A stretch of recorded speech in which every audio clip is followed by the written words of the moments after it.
You settle in for game one thinking you know what's coming, and then, bam, Right. completely different. Right. Lakers are up 7 after the first quarter against Timberwolves, looking okay, and then it just collapses. Yeah. 117-95. Yeah. In their own building. Yeah, a real stunner. It's the kind of game that just leaves you scratching your head asking, what just happened? Exactly. So yeah, that's what we're diving into today. We're looking at some analysis, particularly from a first take clip, discussing predictions for game 2 after that shocker.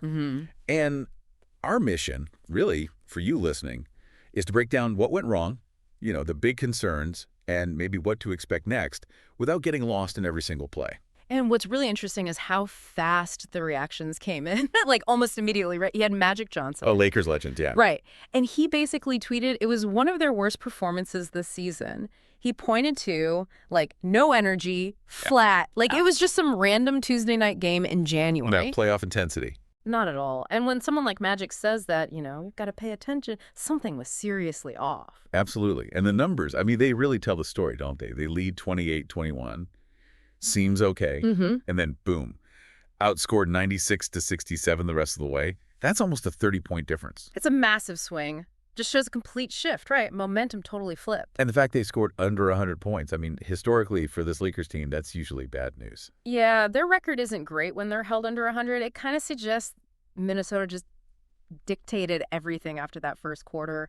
Offense, defense, the whole flow. So connecting that back, it really just hammers home how vital adjustments are in the playoffs. Yeah. You can't just, stick with plan A if it's clearly falling apart. Right. And Magic, he didn't mince words. He went right at Coach J.J. Redick, saying there weren't enough adjustments. Oh, really?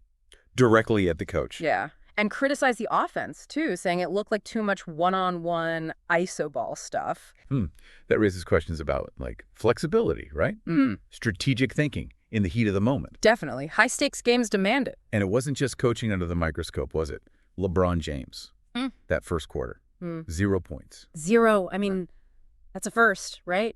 For his playoff career. Just unheard of. Totally unheard of. The analysis we saw kind of highlighted him seeming maybe passive. Not the usual aggressive LeBron you expect, especially in game 1 of a series. Well, it's interesting because LeBron can obviously do both, right? He can run the show, get everyone involved, or he can just take over scoring. True. Maybe the plan was to facilitate early on, but when nobody else is hitting shots and the energy's low, maybe that didn't work out. Yeah, the facilitator role needs others to finish plays. Exactly. And you also got to wonder, is there maybe a nagging injury? Something small that affects those quick bursts, that explosiveness to the rim? That's a fair question. Even a little limitation can make a big difference at this level. We know what he can do when he's fully healthy and aggressive. For sure. But, hey, let's give credit where it's due. The Timberwolves. Right. We can't ignore them. Their defense is their calling card, That's their identity. And boy, did they show it in game 1. We kind of knew going in it would be tough for the Lakers against that D. Yeah, that was the expectation. And game 1 definitely proved it. They made things really difficult. And Anthony Edwards, Ant-Man. Yeah. He was solid, but you kind of feel like he could do even more, right? Oh, yeah. There's another gear there, which should probably worry the Lakers. But it wasn't just him. Look at the benches. Big difference there. Huge. Timberwolves bench dropped 43 points. Naz Reid had 23 of those himself. 23 off the bench is massive.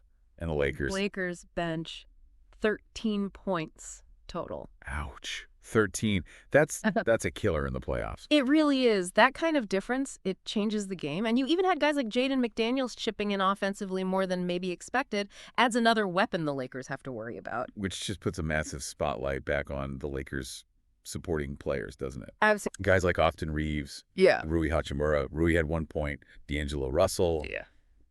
These guys have to contribute more. They're relied on for scoring, for playmaking, especially if LeBron isn't, dropping 30 right out of the gate. There was that stat. 4 Lakers players combined for just 8 points. On terrible shooting, too. Yeah, that's just not going to cut it. Plain and simple. When LeBron isn't going supernova, those other guys must step up. It's essential. It really highlights that whole team dynamic thing in the playoffs. Having LeBron is amazing, obviously, but you need those role players. You do. They need to complement the stars, but also carry the load sometimes. Yeah. The Wolves showed that kind of balance. The Lakers didn't. Not in game 1. So, okay, looking forward. Game 2.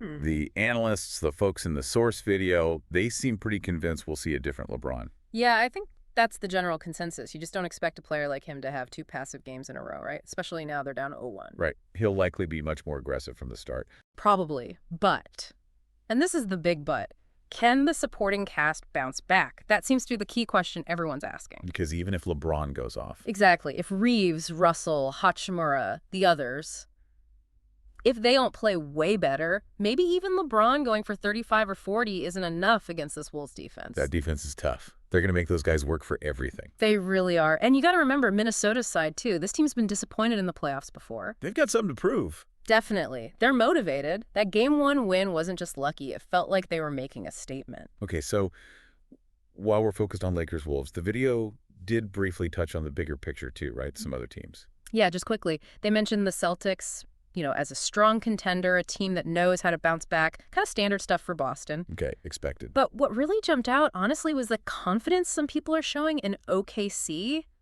the Thunder.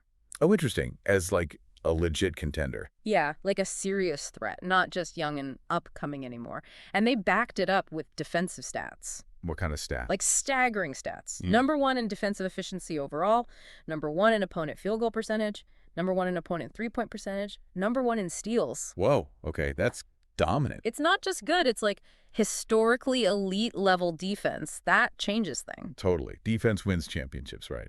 Or at least gives you a real shot. And they included that quote from Shai Gilgeous-Alexander, SGA, basically saying he doesn't care about their lack of experience if they just keep winning. Huh, yeah.